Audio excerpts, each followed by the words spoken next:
అందరికీ నమస్కారం.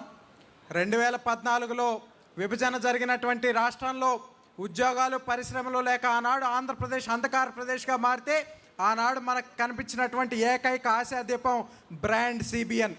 ఆనాడు యువత సామర్థ్యాన్ని నమ్మిన ఏకైక నాయకుడు నారా చంద్రబాబు నాయుడు గారు. ఆ నమ్మకంతో యువతకి మనం నైపుణ్యాలు అందిస్తే ప్రపంచమే అవకాశాలు ఇస్తుందని భావించి ఆనాడు పరిశ్రమలకు కావాల్సిన నైపుణ్యాలని యువతకు అందించడానికి స్కిల్ డెవలప్మెంట్ కార్పొరేషన్ ఏర్పాటు చేసి తద్వారా సిమెన్స్ వంటి అంతర్జాతీయ సంస్థల సహకారంతో రాష్ట్ర వ్యాప్తంగా ఉన్నటువంటి ఇంజనీరింగ్, డిగ్రీ, పాలిటెక్నిక్ విద్యార్థులందరికీ కూడా నైపుణ్య అభివృద్ధి చేసి వారందరికీ కూడా 2019 వచ్చేసరికి లక్షలాది రూపాయలు వచ్చే ఉద్యోగాలు ఇచ్చి ఆనాడు ఉన్నటువంటి యువత అందరికీ కూడా లక్షలాది మందికి నైపుణ్యాభివృద్ధి చేసినటువంటి ఘనత చంద్రబాబు నాయుడు గారిది.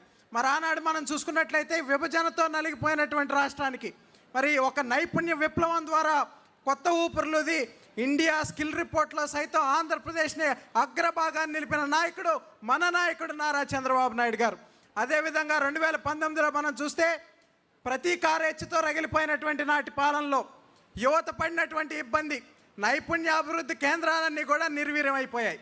ఆ తర్వాత 30 లక్షల మంది నిరుద్యోగ యువతకి ఆంధ్రప్రదేశ్ రాష్ట్రంలో ఉద్యోగాలు కల్పించాలని 2019కి ముందే చంద్రబాబు నాయుడు గారు ప్రణాళికలు వేస్తే జగన్మోహన్ రెడ్డి అధికారంలోకి వచ్చిన తర్వాత వాటన్నిటిని కూడా తుంగలోకి దొక్కి అందరి కళని కూడా చిత్రం చేసినటువంటి ఆ ఘనత జగన్మోహన్ రెడ్డికే దొక్కుతోంది. తన పాలనలో 2400 మంది యువత ఆత్మహత్యలు చేసుకున్నారు ఉద్యోగాలు లేకంటే. ఈ రాష్ట్రంలో అది కేవలం సంఖ్య కాదండి, 2400 మంది తల్లుల కడుపు కోత, 2400 కళ్ళకు జరిగిన అంత్యక్రియలని సందర్భంగా నేను తెలియజేస్తా ఉన్నా. అదేవిధంగా కక్ష రాజకీయాల్లో భాగంగా అక్రమ స్కిల్ కేసులో మన నాయకుడిని 53 రోజుల పాటు అరెస్ట్ చేసి జైల్లో పెట్టగలిగారు. కానీ ఆయన విజన్ని, ఆయన పట్టుదలని, ఆయనకున్నటువంటి ఆలోచనలు మాత్రం జగన్మోహన్ రెడ్డి నిర్బంధించలేకపోయాడు అన్నాడు. అయితే ఇదే సందర్భంలో రాష్ట్ర వ్యాప్తంగా ఉన్నటువంటి మనందరం ఏ విధంగా అయితే కదిలి నిరసన కార్యక్రమాలు చేపట్టామో, మరి 1 కాదు, 2 కాదు, 3 కాదు, 79 దేశాల్లో ఉన్నటువంటి యువత అందరూ కూడా ఆయన విజన్ వల్ల లబ్ధి పొందిన వారందరూ కూడా బయటకు వచ్చి నిరసన కార్యక్రమాల ద్వారా మరి తమ అభిమానాన్ని చాటుకున్నారు. దానికి మనందరం కూడా ప్రత్యక్ష సాక్షులమయ్యాం.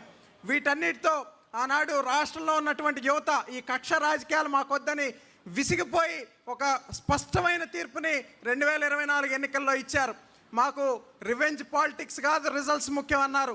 మాకు కేసులు కాదు, కెరీర్ కావాలనుకున్నారు. కాబట్టి 2024 ఎన్నికల్లో రాష్ట్ర రాజకీయాల్లో ఒక సువర్ణాధ్యాయానికి తెరదీస్తూ మన కూటమి ప్రభుత్వాన్ని అధికారంలోకి తేవడంలో యువత కీలక భూమిక పోషించింది. మరి ఆ సందర్భంలో అప్పటిదాకా ఉన్నటువంటి ప్రభుత్వాలన్నీ కూడా మరి కులాలు, ఓట్లు, సీట్లు లెక్క పెట్టుకుంటూ ఉంటే ఆనాడు మన రాష్ట్రంలో ఉన్నటువంటి కూటమి ప్రభుత్వం యువతకున్న టాలెంట్, స్కిల్ అండ్ పొటెన్షియల్ లెక్కబెట్టింది. అదే ముఖ్యమంత్రిగా చంద్రబాబు నాయుడు గారు తీసుకున్న మొట్టమొదటి నిర్ణయం స్కిల్ సెన్సెస్. ఈ స్కిల్ సెన్సెస్ ద్వారా తీసుకున్నటువంటి నిర్ణయాన్ని మరి నైపుణ్య గణన చేసి నైపుణ్య పోర్టల్ ద్వారా వీటన్నిటిని కూడా పరిశ్రమలకు అందించినటువంటి ఒక చక్కటి కార్యక్రమాన్ని తీసుకోవటం. అదేవిధంగా రాబోయే రోజుల్లో స్కిల్ యూనివర్సిటీ ద్వారా రాష్ట్రంలో ఉన్న యువత అందరికీ కూడా నైపుణ్యాభివృద్ధి చేసి మరి వాళ్ళందరూ కూడా జాబ్ సీకర్స్ కాదు, జాబ్ క్రియేటర్స్గా చేయాలనుకున్న లక్ష్యం మన నాయకుడు నారా చంద్రబాబు నాయుడు గారు. దాన్ని ఈ సందర్భంగా తెలియజేసుకుంటూ అదేవిధంగా మనం చూసుకున్నట్లయితే మరి ఈ స్కిల్ సెన్సెస్తో మొదలైనటువంటి ప్రయాణం స్కిల్ ఆంధ్రాగా మారాలి. ఈ స్కిల్ ఆంధ్ర గ్లోబల్ ఆంధ్రాగా ఎదగాలనేది మన యువ నాయకుడి సంకల్పం. ఈ సందర్భంగా మనం చూస్తే మరి ఉత్తరాంధ్రని డిజిటల్ గేట్వేగా తీసుకుని పరిశ్రమలన్నింటినీ కూడా తీసుకొచ్చు. ఉదాహరణకి గూగుల్ కానివ్వండి, టీసీఎస్ కానివ్వండి, కాగ్నిజెంట్ కానివ్వండి, డెలాయిట్ కానివ్వండి, ఇటువంటి సంస్థలన్నింటినీ కూడా ఉత్తరాంధ్రకు తీసుకొస్తూ మరి యువత చేతుల్లో సర్టిఫికెట్లు మాత్రమే కాదు, పే స్లిప్పులు, శాలరీ స్లిప్పులు కూడా ఉండాలని నమ్మినటువంటి నాయకుడు నారా లోకేష్ గారు. అదేవిధంగా అమరావతి ప్రాంతంలో క్వాంటమ్ వ్యాలీ కానివ్వండి, రాజధాని పునర్నిర్మాణ పనులతో ఇక్కడ చంద్రబాబు నాయుడు గారు అభివృద్ధి చేస్తూ ఉన్నారు.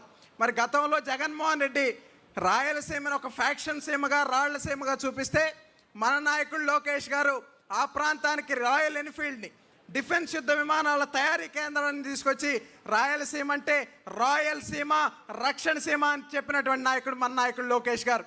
అదేవిధంగా 10వ తరగతి ఫలితాలప్పుడు కూడా మనం చూసాం, తన తండ్రి ఫోటో వేసుకునే అవకాశం ఉన్నా తన ఫోటోతో ప్రచారం చేసుకునే అధికారం ఉన్న ఆ పేపర్ నిండా కూడా మట్టిలో మాణిక్యాలైన విద్యార్థుల చిరునవ్వులే ఉండాలనుకున్న లోకేష్ గారి మనస్తత్వానికి మరి ఆనాడు 5 పైసలు పని చేయకుండా 500 రూపాయల ప్రచారార్పాటం చేసుకున్న జగన్మోహన్ రెడ్డి మనస్తత్వానికి ఆనాడు ప్రత్యక్ష ఉదాహరణ చూసాం. ఈ సందర్భంగా చాలామంది మాట్లాడుతూ ఉన్నారు. చంద్రబాబు నాయుడు గారు వయసు గురించి మాట్లాడుతున్నారు, శాపనార్థాలు కూడా పెడతా ఉన్నాడు జగన్మోహన్ రెడ్డి. పిల్లి శాపనార్థాలకి ఉట్టి తెగదని జగన్మోహన్ రెడ్డి తెలుసుకోవాలని కూడా ఈ సందర్భంగా తెలియజేసుకుంటూ ఈరోజు మేము జెన్జీ ప్రతినిధులుగా ఇక్కడ ఉన్నాం. కానీ ఆలోచనలో చంద్రబాబు నాయుడు గారు జెన్జీ, మరి నాయకత్వ శైలిలో లోకేష్ గారు జెన్జీ అని కూడా ఈ సందర్భంగా తెలియజేసుకుంటూ ఆఖరిగా నేను ఒక్క విషయం తెలియజేయదలుచుకున్నాను.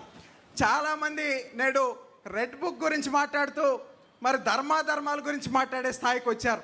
అయితే కురుక్షేత్ర సమయంలో మరి కర్ణుడికి తన చావు దగ్గరికి వచ్చినప్పుడు ధర్మం గురించి మాట్లాడితే శ్రీకృష్ణుడు మాట చెప్తాడు. కౌరవ సభలో పాండవులను అవమానించినప్పుడు, ద్రౌపదీదేవిని వివస్త్రణ చేసినప్పుడు, అర్జునుడిని అవహేళన చేసినప్పుడు గుర్తురాని ధర్మం నువ్వు ఈరోజు నీకు గుర్తొచ్చినప్పుడు నిన్ను కాపాడే ధర్మం కాదు, నువ్వు పాటిస్తే కాపాడే ధర్మం అంటాడు. ఆంధ్రప్రదేశ్లో 151 మంది కౌరవ సభలో చంద్రబాబు నాయుడు గారిని బాధ పెట్టినప్పుడు గుర్తురాని ధర్మం, భువనమ్మను అవమానించినప్పుడు గుర్తురాని ధర్మం, లోకేష్ అన్నను అవహేళన చేసినప్పుడు గుర్తురాని ధర్మం నేడు గుర్తొచ్చిందంటే ఎవడి కర్మకి వాడే బాధ్యుడని ఆనాడు భగవంతుడైన శ్రీకృష్ణుడు చెప్పాడు. ఈరోజు ప్రజాస్వామ్యబద్ధంగా దాన్ని లోకేష్ అన్న అమలు చేస్తాడని ఈ సందర్భంగా తెలియజేసుకుంటూ అందరికీ ధన్యవాదాలు. జోహార్ ఎన్టీఆర్, జై తెలుగుదేశం. చాలా అద్భుతంగా మాట్లాడాడు మన పొట్లూరు దర్శత్. మహాభారతం నుంచి జెన్సీ వరకు ఏ చాప్టర్ను కూడా వదలకుండా ప్రస్తుతం ఉన్నటువంటి రాజకీయాలకి అద్దం పెట్టే విధంగా చాలా చక్కగా వర్ణిస్తూ ఈరోజు ప్రస్తుత రాజకీయ పరిస్థితుల్ని, జెన్జీ తాలూకా ఆలోచనల్ని ఈరోజు స్పష్టంగా మహానాడు వేదిక ద్వారా ప్రవేశపెట్టాడు. మరొకసారి ధన్యవాదాలు తెలియజేస్తూ ఇదే యువగల తీర్మానాన్ని బలపరచడానికి సీనియర్ నాయకులు